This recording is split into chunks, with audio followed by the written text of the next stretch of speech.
Shipulay, Roho Chishulaka, Ringa Paka Zingrame, Parewi Twilaka, Gachot Gachang Raranu, Muyatang Manglala, Alama Horhai Mara, Ali Shika Sampi, Roho Lisochi Kadu,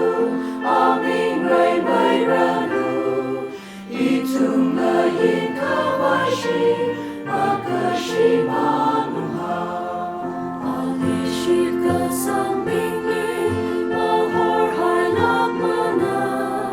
Oka Triwi Onala, Masazirur Mara, Apalinga Kapiya,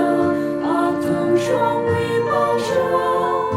Anga Changwi Kayuni, Nimshi Ringa Sampi, Roho Lisochi Katu, Amin Ray Mayranu, Itunga Yin Kawashi,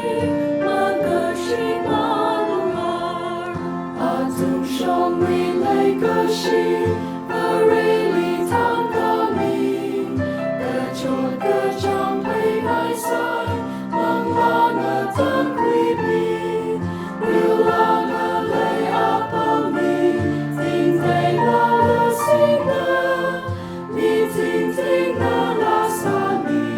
Gatang Kami Rina, Roho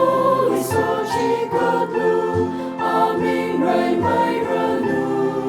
Itunga Yin Kawashi, Magashi Manuha, Roho Lisochi Kadu, Amin Ray Mayranu, Itunga Yin Kawashi, Magashi Manuha.